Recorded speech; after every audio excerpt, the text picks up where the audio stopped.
नमस्कार, ANB news देख रहे हैं आप। मैं हूं आपके साथ पल्लवी राजपूत और हमारे खास कार्यक्रम बड़ी खबरों में आप सभी का स्वागत है। चलिए रुख करते हैं आज की बड़ी और अहम खबरों का।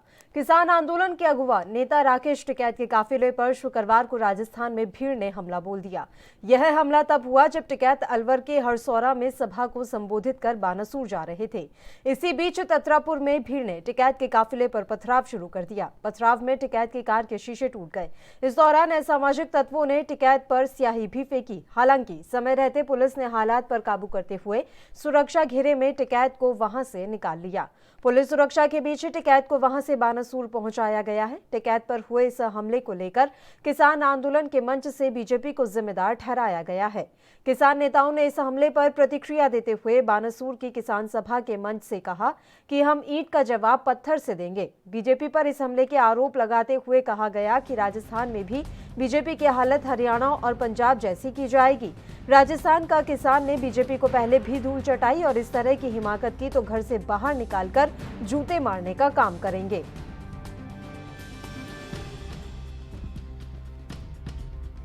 ये तो नहीं होना चाहिए। डंडूस है जो पीएसओ था उसका पिस्टल छीनने की कोशिश करी पुलिस वालों का। भाई फायरिंग हो तो फिर ये कहते हैं कि भाई फायरिंग होगी, मतलब पिस्टल छीनने को रही, पत्थर मारे, शीशे तोड़ दिए, लाठी बजाई। ततारपुर चौराहे पर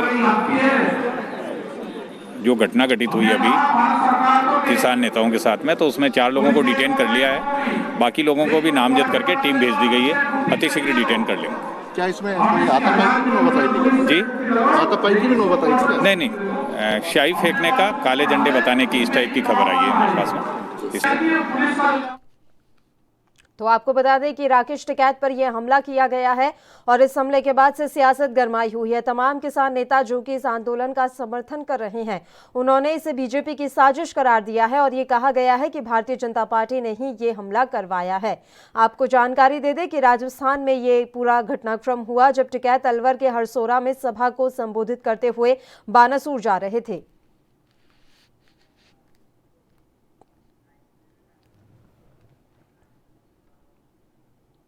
और इस मसले पर चर्चा करने के लिए राजनीतिक विश्लेषक अरविंद विद्रोही जी लाइव इस समय हमारे साथ जुड़ गए हैं। सर, स्वागत करती हूं आपका एएनबी न्यूज पर। अरविंद विद्रोही जी, सवाल ये है कि राकेश टिकैत इस समय हीरो बने हुए हैं, किसान आंदोलन की वो अगुवाई कर रहे हैं, ऐसे में वो जहां जाते हैं वहां इस तरह की भीड़ देखने को मिलती है। आज ये पहली बार हुआ है कि उनके काफिले पर इस तरह का हमला किया गया है।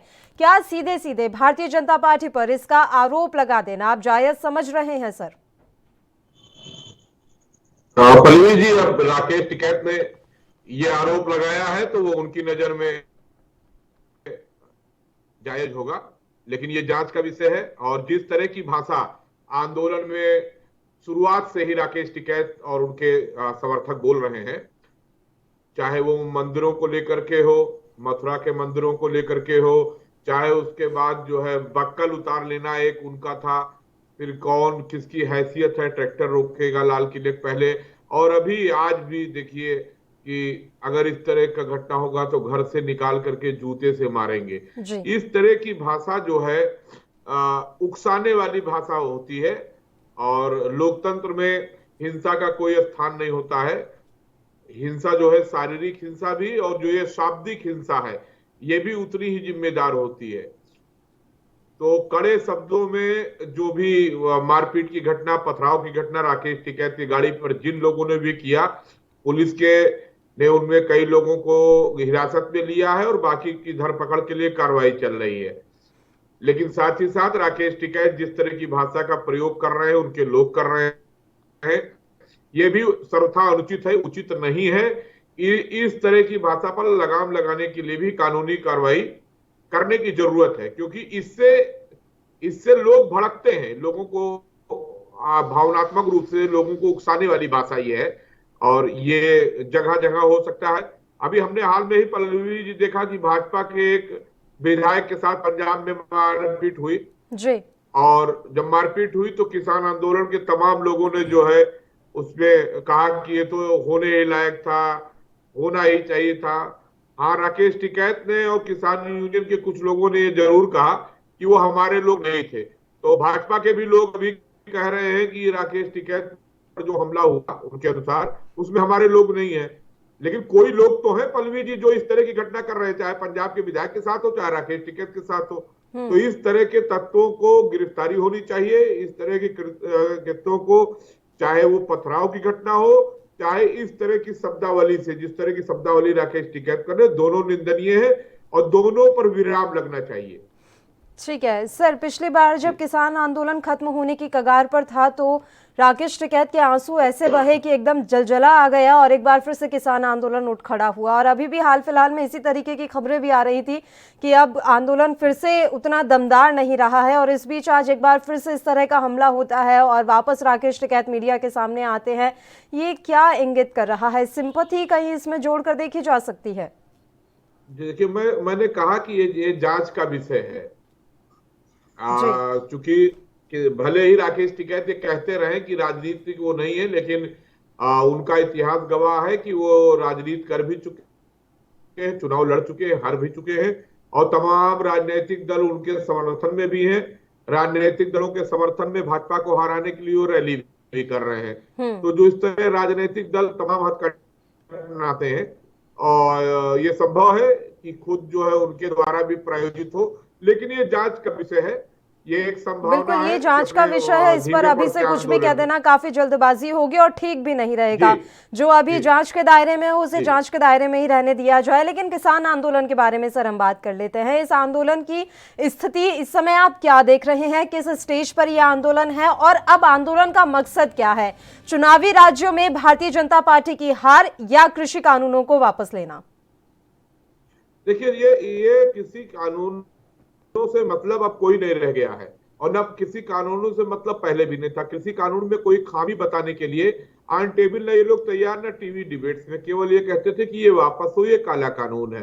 और स्पष्ट रूप से ये भी हो गया है, जगह जगह राकेश टिकैत खुद जा रहे हैं और भाजपा को हराने की अपील कर रहे हैं। तो यही स्पष्ट रूप से दिख रहा है कि ये आंदोलन महज मोदी और भाजपा का विरोध है और इसका किसान हित से कोई लेना देना नहीं है। एमएसपी से अधिक कीमत बाजार में भी मिल रही है। आज ही तमाम खबरें हैं, उत्तर प्रदेश की ही, पश्चिम की ही सरसों के फसल जो है, जो एमएसपी सरकार ने बढ़ा करके भी दी है, उससे भी ज्यादा बाजार भाव मिल रहा है। तो क्वालिटी और डिमांड पर भी नजर अब किसानों की रहती है। किसान समृद्ध हो रहा है और परंपरागत खेती की जो विशेषता है उसके साथ साथ वो अपने को बाजार से भी जोड़ करके अपना लाभ लेने की चेष्टा है। और पता नहीं क्यों, मुझे नहीं समझ में आ रहा है, राकेश टिकैत ये कह चुके हैं कि हम जो है खेती को जो है बाजार से नहीं जोड़ना चाहते, उसकी विषय वस्तु नहीं है। जबकि मेरा मानना है कि कृषि जो है बिना पशुपालन के और बाजार पर नियंत्रण जब तक किसान समूहों का, किसान हित समूहों का नहीं होगा, तब तक किसानों को वास्तविक लाभ नहीं मिलेगा। तो अगर व्यापारिक समूह किसानी में आ रहे हैं, अपना इन्वेस्ट कर रहे हैं, तो उससे निश्चित रूप से किसानों को फायदा मिलेगा, क्योंकि वो फसल को लेने आ रहे हैं, जमीन से कोई मतलब नहीं है। पल्लवी जी। ठीक है, विद्रोही जी कह रहे हैं राकेश टिकैत की जो हश्र भारतीय जनता पार्टी का हरियाणा और पंजाब में हो रहा है वैसा ही हश्र राजस्थान में होगा। पहले भी यहाँ की जनता बीजेपी को धूल चटा चुकी है और आने वाले समय में भी ऐसा ही देखने को मिलेगा। आप राजस्थान में किसान आंदोलन का कितना असर देख पा रहे हैं? सर, मेरी जितनी जानकारी है पंजाब हरियाणा में जितना असर है उतना राजस्थान में ना पहले था ना अब है। पल्लवी जी, फिर मुझे नहीं समझ में आ रहा है कि भारतीय जनता पार्टी का हासिल क्या होगा, हारेगी या जीतेगी। तमाम हमने देखा है, कांग्रेस एक समय सारे जगह राज करती थी, वो चुनाव हारी, आज वो हाशिए पर है। भाजपा 2 पर थी, आज सरकार चल रही है, हार जीत लगी रहेगी। मुख्य मुद्दा क्या था? मुख्य मुद्दा था किसान हित में 3 किसान बिलों पर आप बात करते थे, आंदोलन उसके लिए कर रहे हैं। राजस्थान का कितना किसान आपके साथ है? बंगाल में आप घूम रहे हैं, आसाम में आप कह रहे हैं भाजपा हराओ, उत्तर प्रदेश में जहां के आप निवासी हैं वहां आपका आंदोलन शून्य है, वो बिहार में आप हैं नहीं, और ऊपर से जो है बड़े बोल बड़े वचन आपके लगातार जारी हैं। तो एजेंडा बिल्कुल साफ अब स्पष्ट दिख रहा है कि राजनीतिक एजेंडा है भाजपा बिल्कुल, मोदी विरोध का राजनीतिक एजेंडा है। यहाँ पर साफ MSP तौर पर जी। दिखाई दे रहा है, लेकिन लगातार राकेश टिकैत कहते आए हैं कि राजनीति से उनका कोई लेना देना नहीं। इस मसले पर चर्चा ऐसे ही जारी रहेगी। विद्रोही जी, आप लगातार हमारे साथ जुड़े रहिए। एक छोटे से ब्रेक के लिए यहाँ रुक रहे हैं, फौरन हाजिर होंगे।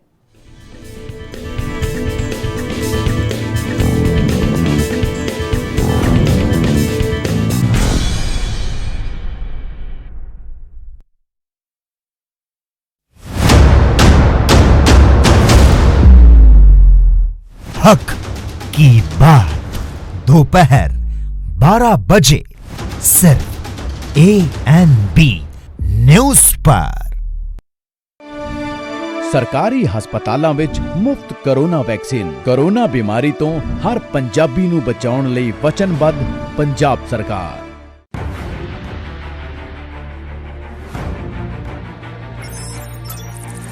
खबर चाहे सियासत की हो या सरकार की, खबर चाहे भ्रष्टाचार की हो या गुनहगार की, दिन भर में क्या रहा देश जगत का हाल, किस मुद्दे ने बनाई किसकी सरकार, रखते हैं हम सब पर नजर, पहुंचाते हैं हम हर खबर। हम हैं ANB न्यूज।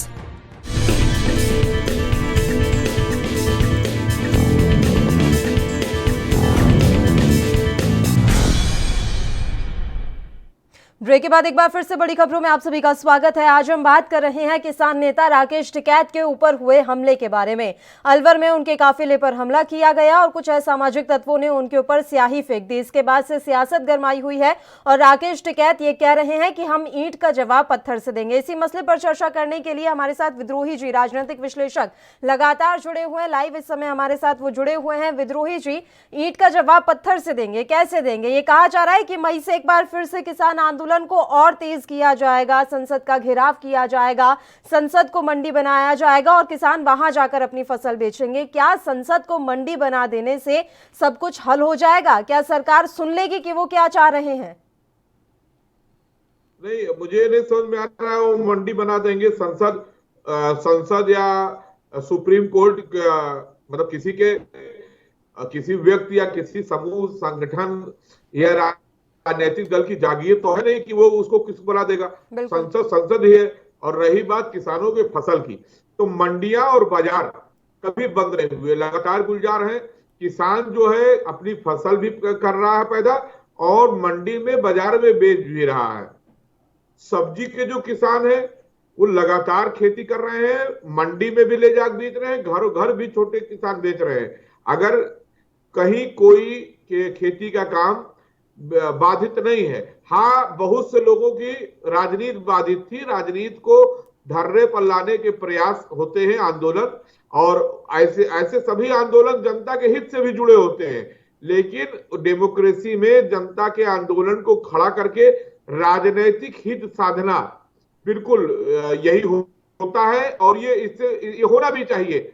लेकिन ये जो दोहरी बात होती है, जो तमाम राकेश टिकैत उनके साथी कह रहे हैं कि नहीं, हमारा राजनीति से मतलब नहीं। अगर आपका राजनीति से मतलब नहीं है तो आप सरकार को हराने की बात क्यों कर रहे हैं? जगह जगह आप घूम करके किसी भी सरकार का विरोध क्यों कर रहे हैं? सरकार का विरोध करना हर नागरिक का अधिकार है, लेकिन खुल के कहना चाहिए कि हाँ, हम इनको, भाजपा को हरा रहे हैं और हम अमुक पार्टी को लाएंगे। पल्लवी जी, बिल्कुल स्पष्टता होनी चाहिए। झूठ का जो भ्रमजाल का बाजार जनता नहीं स्वीकार करती हो। किसान तो बिल्कुल नहीं, किसान बहुत मेहनती होता है, उत्पादक होता है, वो अपनी जो मेहनत की कमाई होती है उसका वाजिब मूल्य चाहता है। हर किसान जो है चाहता है कि हमारी जो फसल की लागत रही है हमको वो बाजार में मिले। इसीलिए जब तक बाजार को, व्यापार को खेती से जोड़ करके काम नहीं शुरू होगा, किसान भी जुड़े और सरकार इस पर करे, तब भला होता है। इसीलिए आज नहीं, बहुत पहले से डॉक्टर लोहिया, छोटे राम, चौधरी चरण सिंह, सारे लोगों ने किसानों की समृद्धि के लिए कहा था कि किसानों की लागत का 1.5 गुना, 2 गुना, 2.5 गुना दाम मिलना चाहिए। तो ये प्रक्रिया है, ये हो रही है। तो सलूशन क्या है? सलूशन देने की स्थिति में कोई भी किसान यूनियन का नेता नहीं है। जब भी कोई बात कहते हैं तो वो मतलब ऐसी बात करते हैं जिसको सुन के हंसी आती है, कोई उसमें तथ्य नहीं रहता है और भड़काऊ बातें ज्यादातर करते हैं। जैसे अभी फिर कहा ना, आपने भी जिक्र किया, ईंट का जवाब पत्थर से देंगे। मतलब कानून भी कोई चीज है, संस्थाएं भी कोई चीज है। पुलिस ने आपकी गाड़ी पर बिल्कुल विद्रोही जी, इस मसले पर मेरा आखिरी सवाल रहेगा आपसे सर। ये बात तो साफ है, 4 महीने से ज्यादा का समय हो गया किसान आंदोलन को चलते हुए और सरकार का उतना रुख भी अभी नहीं दिख रहा है कि वो किसानों को मनाने में जुगत अभी लगाए। तो क्या ऐसा मान लिया जाए कि जब तक सरकार को कोई राजनीतिक नुकसान इस आंदोलन के कारण नहीं हो जाता तब तक वो इसे ऐसे ही रहने देगी, कोई ज्यादा खास मशक्कत नहीं की जाएगी? नहीं, कई चक्र में वार्ता हुआ किसान से और किसानों के कई समूह जो है इन बिलों के समर्थन में भी हैं। और मैंने तो कई बार कहा कि अगर किसान और आम जनता सरकार से किसी भी कानून पर नाराज होती है तो आने वाले चुनाव में वो सरकार को हटा देती है। फिर जो सरकार बने, जैसे कांग्रेस है, तमाम लोग जो बनेगी वो इन बिलों को रद्द कर देगी। संविधान में संविधान संशोधन की नए कानून बनाने की सारी व्यवस्था है। उन व्यवस्थाओं का पालन करके डेमोक्रेसी में हम सरकार के गलत निर्णयों का जहां सड़क पर विरोध करते हैं आंदोलन के रूप में, वहीं सदन में हम गलत निर्णयों को पलट भी देते हैं। जैसे भाजपा ने भी कई पलटा है, 370 हटाया है, जम्मू कश्मीर से 35 से हटाया है। उसी तरह अगर 3 किसान कानून को आने वाली सरकार, किसान नेता सारे जो है किसी दल को चुने और उसको जो है जितावे और 2024 के चुनाव में इन कानूनों को रद्द कर दे। लेकिन आम जनता का जीना दूभर करना और ये कहना हम राजनीति नहीं कर रहे हो, लगातार राजनीति करना, इस धोखेधड़ी की बात अब अपनी रणनीति बदलने की आवश्यकता है और कोई दूसरा रास्ता ही अपनाना होगा, तब जाकर स्थितियां साफ हो पाएंगी। आपका बहुत बहुत शुक्रिया अरविंद विद्रोही जी, आप हमारे साथ जुड़े, अपना समय आपने हमें दिया इस अहम मसले पर चर्चा करने के लिए। फिलहाल एक छोटे से ब्रेक के लिए यहाँ रुक रहे हैं, आप देखते रहिए ANB न्यूज।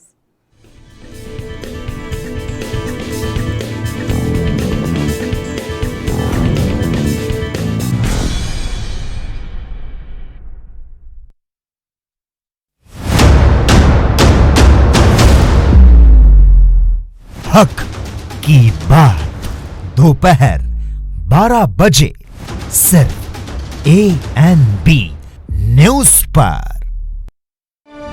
सरकारी स्कूलों विच बनवाए 6984 क्लासरूम, 292 साइंस लैबोरेटरी ਅਤੇ 304 ਲਾਇਬ੍ਰੇਰੀਆਂ। 4 ਵਰਿਆਂ ਤੋਂ ਸਿੱਖਿਆ ਦਾ ਮਿਆਰ ਉੱਚਾ ਚੁੱਕਦੀ ਹੋਈ ਪੰਜਾਬ ਸਰਕਾਰ।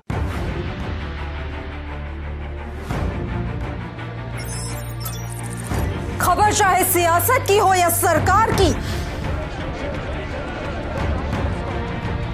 खबर चाहे भ्रष्टाचार की हो या गुनहगार की,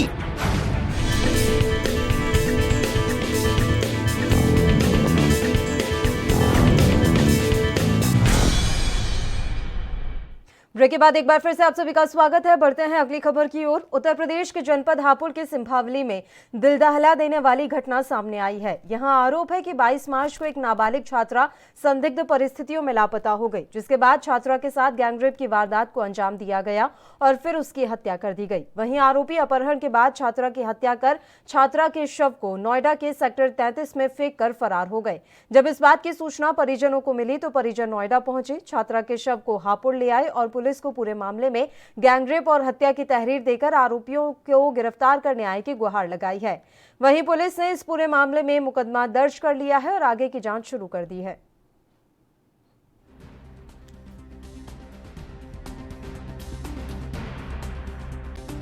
आज सिंभावली थाने पर एक व्यक्ति ने तहरीर दी कि उसके लड़के की पत्नी तथा उसके लड़के के ससुराल जनों ने उसकी लड़की की दुष्कर्म करके हत्या कर दी है। इस तहरीर पर तत्काल अभियोग पंजीकृत किया गया, मृतका का पोस्टमार्टम कराया गया, सारी वैधानिक कार्रवाई की जा रही है। शीघ्र ही घटना का खुलासा किया जाएगा। ये परिवार जो जिसके साथ लापता थी वही परिवार लड़के के परिवार को मैनेज करता रहा, विश्वास में रखा कि भी 10-15 दिन में उसकी आ गई तुम्हारी भी आ जाएगी, कोई पुलिस को सूचना मत दो, बदनामी होगी, और ये परिवार यकीन करता रहा। कल इन लोगों ने बताया मेरे से और उसके बताने के बाद 2-3 जगह CCTV चेक करने के बाद थाने तहरीर देने के लिए जा ही रहे थे, इतने ही एम्बुलेंस के ड्राइवर के द्वारा सूचना दी गई कि जी कैकासा नाम की लड़की की dead body Surabhi hospital sector 35 Noida में है। और जो लड़का लाया था वो एम्बुलेंस में छोड़ करके, 2 लड़के थे वो छोड़ करके भाग गए। वो लड़के ही उसको लड़की के घर का नंबर दे करके ये कह के चले गए कि हम बाइक खड़ी करके और पैसे ले करके आ रहे हैं, 5 मिनट में तू यहीं खड़ा रहे। उसने 2 घंटे वेट किया और 2 घंटे के बाद घर के नंबर पर फ़ोन किया तो उसकी सूचना मिली। सिंबावली थाने हम लोग पहुँचे, तस्करा डलवा करके संजीव पाल एसआई को ले करके नवेड़ा गए। वहाँ नवेड़ा पुलिस ने पंचनामा भर के पोस्टमार्टम के लिए बॉडी भेज दी। पोस्टमार्टम नवेड़ा ही।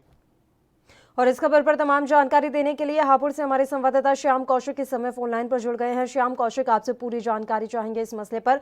22 तारीख से ये नाबालिग घर से गायब थी और किसी को खबर नहीं। आखिर ऐसी क्या मजबूरी रही कि परिजनों ने पुलिस को इत्तला करना तक जरूरी नहीं समझा? जी पल्लवी, आपको बता दें, थाना सिंबावली थाना क्षेत्र की घटना है जहां पे 22 तारीख को 10वीं पढ़ने वाली नाबालिग छात्रा संदिग्ध परिस्थितियों से गायब हो जाती है। परिजन उसे अपने स्तर पे ढूंढते रहते हैं, बदनामी के डर से उसकी थाने में तहरीर नहीं दे पाते हैं। कुछ उसके ही सूत्रों की माने तो कुछ उसके रिश्तेदार थे जो उसे बहकाते रहे कि अभी तुम्हारी लड़की आ जाएगी, थोड़ा सा वेट कर लो और अभी रुक जाइए। तो ये समय जिससे काफी समय हो जाने के बाद जब बेटी का कुछ पता नहीं चल रहा, तभी अचानक उन्हें नोएडा से क्या पड़ा हुआ है, तो वो वहाँ पे तुरंत पहुँचते हैं और अपनी बेटी के शव को लाते हैं। यहाँ पे हापुड़ कप्तान से अपने निहायती गुहार लगाते हैं। तभी उन्होंने इसके नाम नामजद रिपोर्ट लिखाकर उसके एफआईआर दर्ज कर ली और 3 लोगों को गिरफ्तार भी कर लिया गया, जिससे पूछताछ अभी जारी है। ठीक है, शुक्रिया श्याम तमाम जानकारी हम तक पहुंचाने के लिए।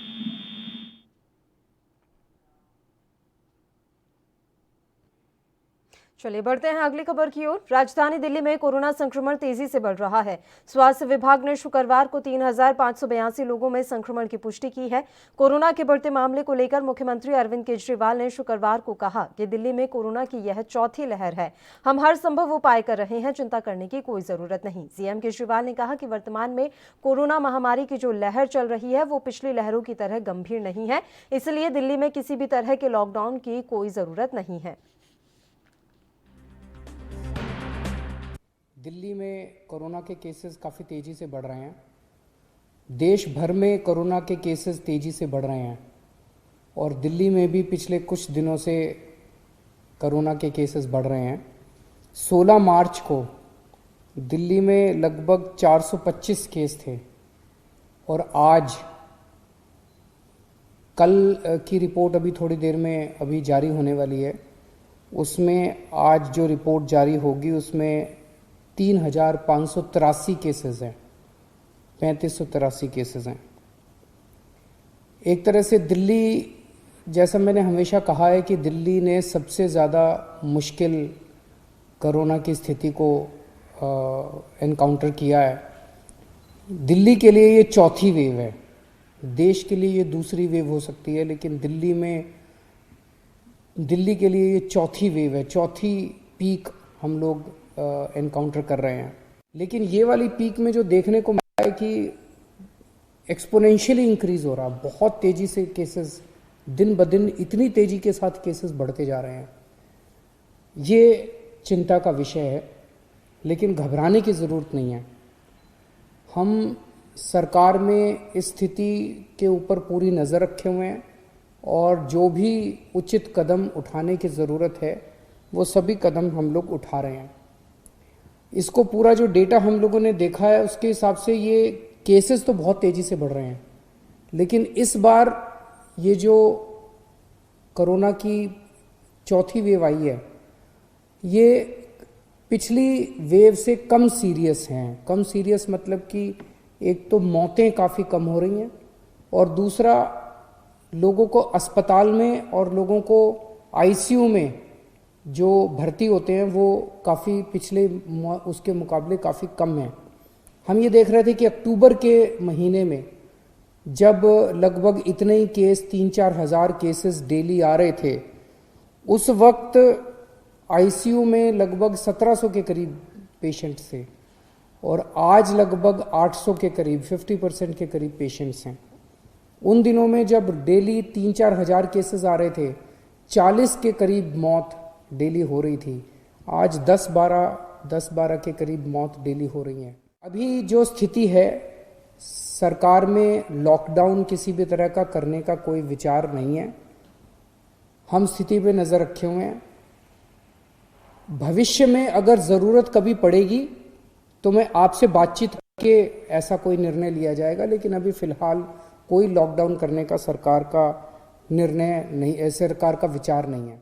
आज हमने मीटिंग करके ये देखा कि अस्पतालों में और कितनी व्यवस्था करने की ज़रूरत है, ताकि अगर लोग बीमार हों और वो अस्पताल में एडमिट होना चाहें तो एम्बुलेंस की व्यवस्था, अस्पताल की व्यवस्था, वेंटिलेटर की व्यवस्था, ऑक्सीजन की व्यवस्था और आईसीयू की व्यवस्था, ये सारी व्यवस्थाओं के ऊपर आज हम लोगों ने विचार किया है और इसके लिए पूरा प्लान तैयार किया है कि कैसे कैसे किन किन स्टेजेस के अंदर आईसीयू के बेड्स बढ़ाए जाएंगे, कब कब प्राइवेट अस्पतालों के अंदर आईसीयू के बेड्स बढ़ाए जाएंगे, कब कब सरकारी अस्पतालों के अंदर कितने कितने बढ़ाए जाएंगे, उसकी हम लोगों ने पूरी प्लानिंग की है। तो हॉस्पिटल मैनेजमेंट, हेल्थ मैनेजमेंट पूरा सिस्टम जो है, कोरोना में अगर आने वाले समय में केसेस इसी तेज़ी के साथ बढ़ते हैं तो उसको ध्यान में रखते हुए हम लोगों ने आज पूरी प्लानिंग की है। मुझे लगता है कि हमारे सामने मोटे मोटे तौर पे 3 काम हैं। एक, इसको फैलने से किस तरह से रोका जाए, जिसमें हम हमेशा कहते हैं टेस्ट, ट्रेसिंग एंड आइसोलेशन। उसको बहुत एग्रेसिवली अब किया जा रहा है और जहाँ जहाँ कंटेनमेंट जोन्स बनाने की ज़रूरत है वहाँ कंटेनमेंट जोन्स बनाए जाएंगे और इसको फैलने से रोकने की कोशिश की जाएगी। लेकिन इसमें सरकार का रोल तो शायद बहुत कम है। सबसे बड़ा रोल जनता का है, सबसे बड़ा रोल आपका है। हम दिल्ली वालों ने पिछली 3 पीक्स को कितनी खूबसूरती के साथ टैकल किया और हम कामयाब हुए। मैं आज आपसे सबसे हाथ जोड़ के प्रार्थना करता हूं कि फिर से वापस मास्क पहनना चालू कर दीजिए। इसको मास्क को यही एक चीज़ है, मास्क पहनना, सोशल डिस्टेंसिंग और अपने हाथ लगातार धोना। ये अगर हम करेंगे तो इसको फैलने से रोक सकते हैं। वैक्सीनेशन के ऊपर सरकार पूरा ध्यान दे रही है। हमें लगता है कि जितना ज़्यादा वैक्सीनेशन किया जाएगा उतना ज़्यादा इस बीमारी पे काबू पाया जा सकता है। हमें खुशी है कि केंद्र सरकार ने 1 अप्रैल से 45 साल से ऊपर की उम्र वालों के वैक्सीनेशन की इजाज़त दे दी है। कल हम लोगों ने 71,000, दिल्ली में 71,000, हमारी कैपेसिटी अब 96,000 की हो गई है, 71,000 वैक्सीनेशन किए। हमें 2 दिक्कतें आ रही हैं। एक तो ये कि केंद्र सरकार ने गाइडलाइन की है कि जहां भी वैक्सीनेशन होगा वो केवल और केवल अस्पताल या हेल्थ फैसिलिटीज़ के अंदर हो सकता है। उसमें शुरू में ये डर था कि अगर वैक्सीनेशन के कुछ साइड इफ़ेक्ट हो गए, कोई रिएक्शन हो गया, तो वहाँ पे तुरंत कोई फैसिलिटी होनी चाहिए ताकि उसका। तो सीएम केजरीवाल ने साफ कर दिया है कि दिल्ली में फिलहाल लॉकडाउन जैसी स्थिति नहीं है और अगर ऐसी स्थिति बनती है तो पहले विचार विमर्श किया जाएगा। इसी के साथ बड़ी खबरों में फिलहाल के लिए इतना ही। मुझे दीजिए इजाजत। देश प्रदेश की तमाम ताज़ा और अहम खबरों के लिए आप देखते रहिए ANB न्यूज़। नमस्कार।